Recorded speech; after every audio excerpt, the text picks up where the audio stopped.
Come on, dear student of class 10, we are discussing on second chapter of forest and wildlife resource.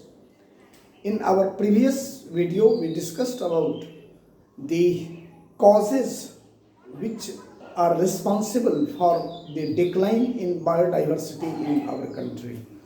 Now, in this video, we will try to understand how can we preserve this, that ways of conservation of wildlife and forest resource.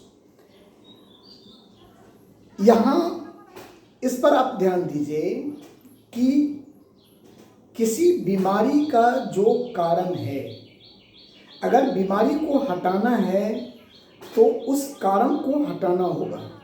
रोग के निदान के लिए हमें रोग के कारण को अपरूटेड करना होगा, तभी उस रोग पे हम निजात पा सकते हैं, उस पे विजय प्राप्त कर सकते हैं।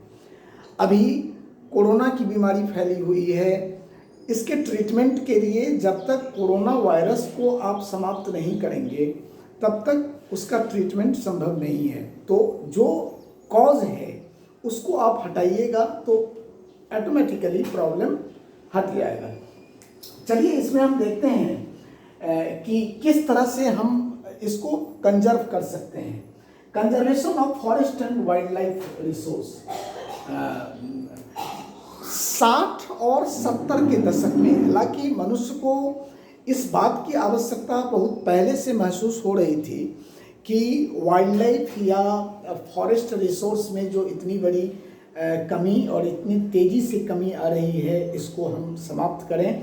लेकिन 60 और 70 के दशक में इसके लिए ज़बरदस्त डिमांड बढ़ा, लोगों का सोच इस पे गया कि नहीं, अब इसको चेक करना चाहिए, नहीं तो आने वाले समय में ये एक बहुत बड़े खतरे के रूप में हमारे सामने आएगा। तो 1972 में हम लोगों ने wild life protection act implement किया।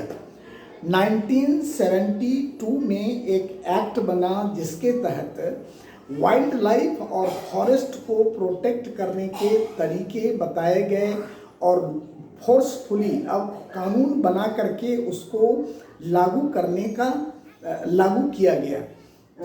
तो आइए इस एक्ट के तहत हम लोगों ने क्या क्या उपाय किया। इस एक्ट के तहत आपको हैबिटेट डिस्ट्रक्शन को बैन कर दिया गया, जो जंगल का एरिया था उसको चिन्हित किया गया, उसको गवर्नमेंट के प्रोटेक्शन में लिया गया, उसका कैटेगराइजेशन किया गया और ये पूर्णतया बैन कर दिया गया कि आप बिना अनुमति के पेड़ पौधों को नहीं काट सकते हैं। हंटिंग पे पूर्ण रूप से बैन किया गया, हंटिंग को आप इलीगल घोषित किया गया, आप किसी भी जंगली जीव को नहीं मार सकते हैं, वो पूर्ण रूप से कानून से प्रोटेक्टेड है। पोचिंग पर रोक लगाया गया, ओवर एक्सप्लॉयटेशन को समाप्त करने का प्रयास किया गया। अब इसके लिए प्रयास हुआ कि मनुष्य एक जो रिसोर्स है जो समाप्त होने के कगार पर है या जिसका अस्तित्व खतरे में है, उसका सब्स्टिट्यूट ढूंढ करके मनुष्य उसका उपयोग करे। तो ओवर एक्सप्लॉयटेशन को समाप्त करने का प्रयास किया। एनवायरमेंटल पॉल्यूशन को समाप्त करने के लिए भी हम प्रयास कर रहे हैं कि एनवायरनमेंट का पॉल्यूशन समाप्त हो। इसके लिए कई स्तरों पे प्रयासें चल रही हैं, जैसे पानी को साफ करना, मिट्टी के पॉल्यूशन को समाप्त करने का प्रयास करना, एयर के पॉल्यूशन को समाप्त करने का प्रयास करना। इसके बाद आपको जो भी ट्रांसपोर्टेशन से जो निकलने वाली हानिकारक गैसें हैं उसके टेक्नोलॉजी में सुधार करके वहाँ उसको चेक करना। तो बहुत तरह के प्रयास इसमें चल रहे हैं। तो इस तरह से सारे प्रयास एक बार शुरू किए गए हैं कि वाइल्ड लाइफ और फॉरेस्ट का कंजर्वेशन हो सके।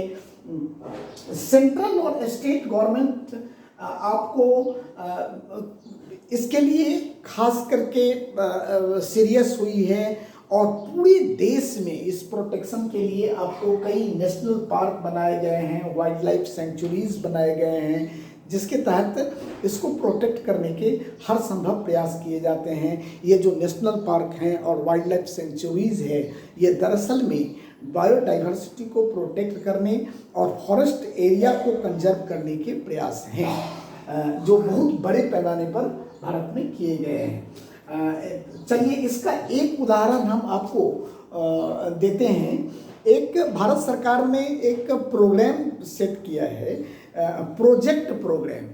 तो प्रोजेक्ट प्रोग्राम के अंतर्गत बहुत सारे जो मैजेस्टिक एनिमल्स हैं उसके नाम पर प्रोजेक्ट प्रोग्राम चलाए जाते हैं और उसके संपूर्ण हैबिटेट को प्रोटेक्ट करने के लिए प्रयास किया जाता है। जैसे अपने देश में टाइगर प्रोजेक्ट टाइगर चलता है, तो प्रोजेक्ट टाइगर आपको इसके तहत क्या प्रयास किए गए हैं ये देखिए। 1827 में भारत में टाइगर की संख्या 55,000 के आसपास था, जो 1973 में आपको ये घट के 1827 हो गया।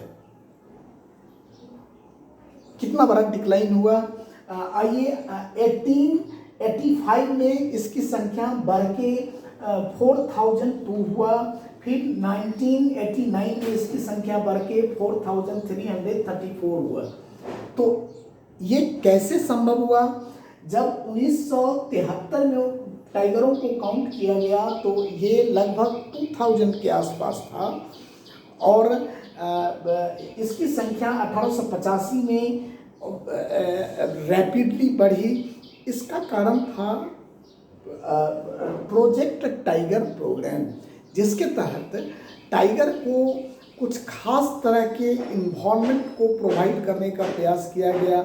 उसके हंटिंग को पूर्ण रूप से बैन कर दिया गया। जिस नेचुरल इन्वायरमेंट में वो रहता है वहाँ पे आपको टाइगर रिजर्व बना करके उसको प्रोटेक्ट करने का प्रयास किया गया। तो इन सारे प्रयासों के कारण टाइगर की संख्या आसानुसार बढ़ती चली गई। हालांकि बीच में ऐसा भी आया है जो ये संख्या डिक्लाइन हुआ है। आपको 1989 के बाद इसकी कुछ संख्या घटी, लेकिन फिर से ये संख्या बढ़ रही है। और अभी अभी रिसेंट जो इसका रिपोर्ट आया है उसके अनुसार टाइगर की संख्या अब बहुत ही अच्छे पोजीशन में भारत में पहुंच रहा है। चलिए इसके लिए पूरे भारत में 39 टाइगर रिजर्व्स बनाए गए हैं। 39 टाइगर रिजर्व्स बनाए गए हैं, जिसमें आपको जिम कॉर्बेट नेशनल पार्क जो उत्तराखंड का है, आपको रॉयल बंगाल टाइगर को प्रोटेक्ट करने के लिए सुंदरबन में जो रिजर्व है वो है, मानस रिजर्व्स है, इसके बाद पेरियार रिजर्व्स हैं केरला में। तो ये सारे रिजर्व्स 39 रिजर्व्स हैं देश के विभिन्न भागों में फैले हुए, जिसके तहत हम लोग टाइगर्स को प्रोटेक्ट कर रहे हैं। इस तरह के